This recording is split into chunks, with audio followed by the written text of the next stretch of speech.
Magistrate Judy Latchman has ruled that extradition proceedings against businessman Nazar Mohamed and his son Azruddin will continue in the lower court, rejecting arguments that the matter should be sent to the High Court.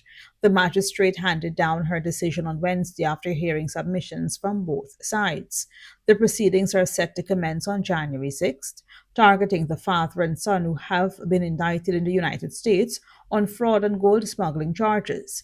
In delivering her ruling, Magistrate Latchman noted that the court was not about to resurrect what was put to rest, referencing constitutional submissions raised by the defense team. Following the decision, senior counsel Roysdale Ford, one of the attorneys representing the Mohammeds, said it was their view that the court had improperly exercised its discretion in refusing to refer the application to the High Court. I believe that we would have established clearly the basis for it, the inconsistencies in the decisions, and clear unconstitutionality in relation to these provisions which were amended in 2009.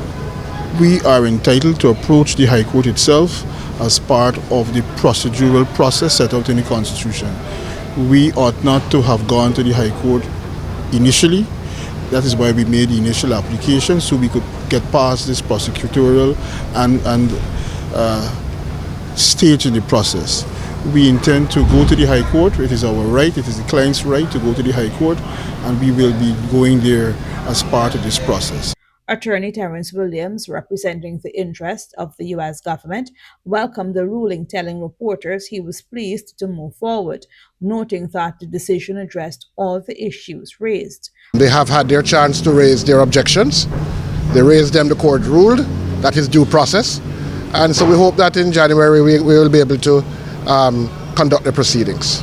Well, what we did is the formal proceedings of putting in the request so that the learned magistrate can examine the evidence in the request and rule on the sufficiency of the evidence in the request. Nazar and Azruddin Mohamed remain the subjects of U.S. extradition proceedings. Both were indicted by a federal grand jury on 11 counts of conspiracy to commit mail and wire fraud linked to what American authorities describe as a gold smuggling and money laundering scheme.